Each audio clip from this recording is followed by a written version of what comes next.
Welcome back to another episode of Save Our Black Men. I'm your host. Hey, you know, I'm the one to preach, not the one to punch. Save our black men.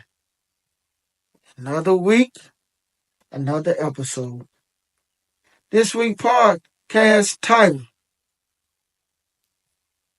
Hidden Poison, the Fentanyl Threat in Our Community. Hidden Poison, the Fentanyl Threat in Our Community. It's an easy and simple way I came up with this week podcast title because we are tired of seeing it.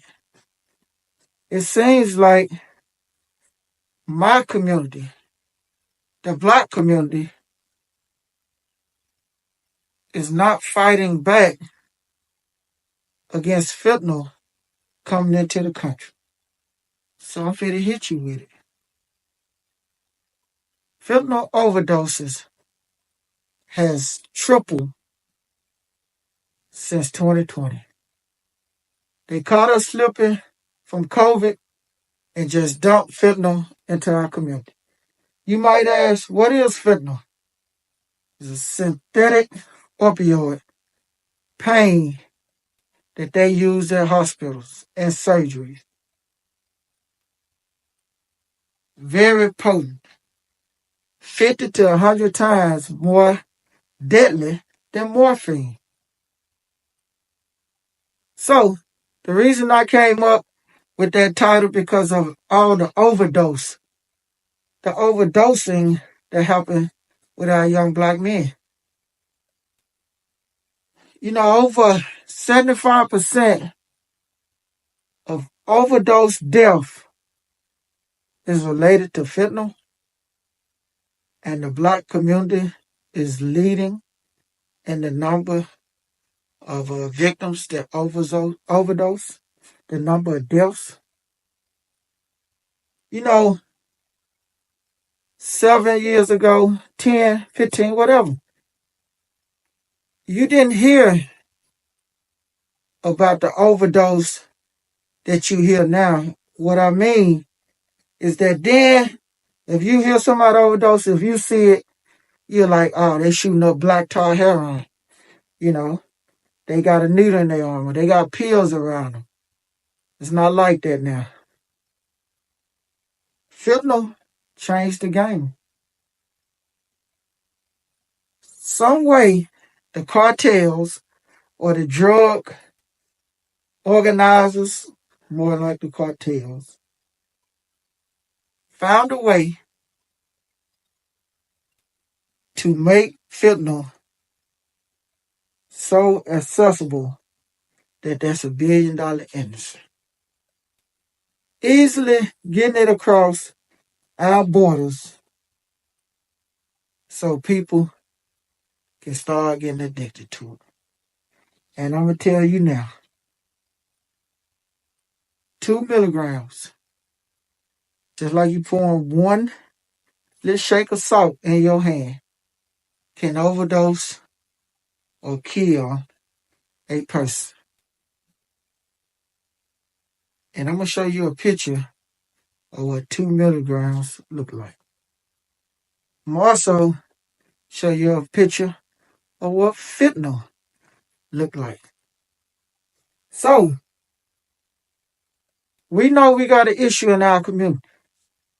That's with overdose. But I'm going to tell you what they did.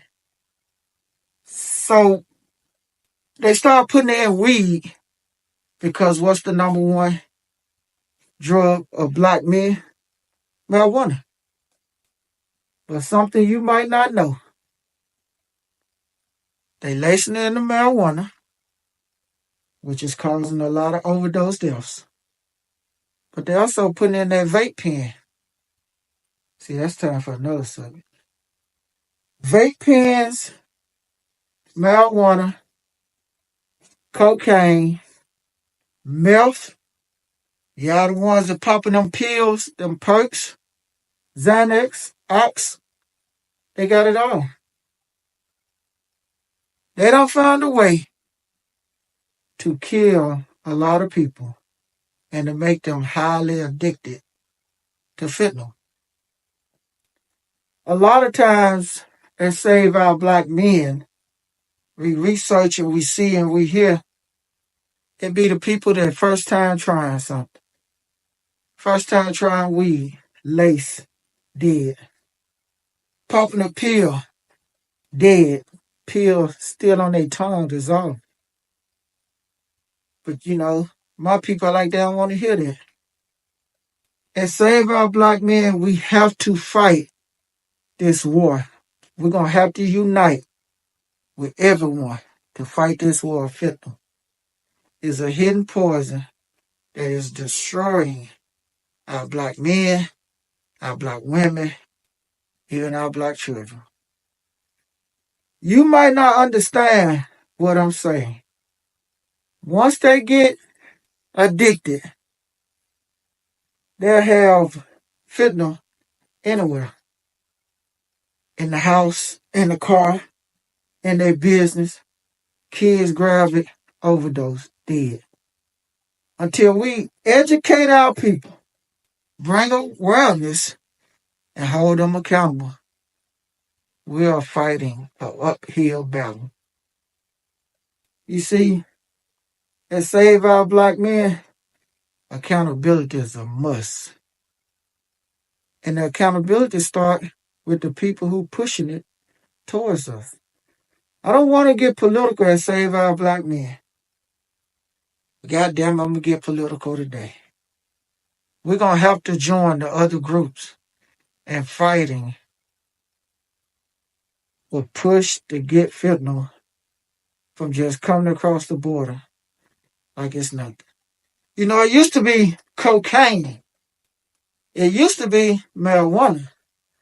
But the number one, right now, the number one industry or illegal substance to come across the border is fentanyl. Back in our day, years ago, we'll say, oh, that's a crackhead. Because he did crack, and you could tell how they act. 2025, they fentanyl heads. You can't tell. To my brothers and sisters vaping, you don't know what's in there. It's poison. They don't learn how to put fentanyl in vapes. You're going to OD. Marijuana, fentanyl. Popping pills to stay up, they putting fentanyl in it. Now, some of the things we try to do is tell people, look, be careful of these drugs. Especially when you buy weed off the street. You don't know if it's not whitewashed. You don't know if it's sitting there clean or what. You're taking a chance. That chance might be your last chance. I like the programs somewhat where they give out Narcan. Narcan is what combat fentanyl. Is to save your life. My only problem, they'll become so dependent on Narcan that they won't stop taking fentanyl. But one thing we know about drug dealers, one thing we know about their industry, everything is a competition. Everybody gonna find a way to mix something else to make it more potent. And that Narcan not gonna save you. The only thing save you if you just stop, let it go, and seek help. Because that save our black men, we understand. Drug addiction is hard, but they have programs that can save your life. We didn't hear of fentanyl before COVID, only in the hospitals. But before that, we didn't hear about it, what's going on within the community. But man, when they find a way to slip it in less than 5 years, teenage deaths have tripled with overdose. and 90% of it was from fentanyl. If that don't hit you, what hurt, then I don't know what to say. But if you have a brother, sister, son, just friends, or whomever, you need to have a conversation with them about the dangers of fentanyl and what they could be in vapes, marijuana, crack, meth, and the other pills that I mentioned earlier. So my final thoughts is easy. We're going to have to get together and stop this war that is killing our young black men, young black women, and our young black children. Reach out to any agency. Reach out to us about helping stopping fentanyl from destroying our community. The hidden poison must be stopped. But as always, I'm Ike. You know, I'm the one to preach, not the one to punch. Let's save these lives. Save our black men.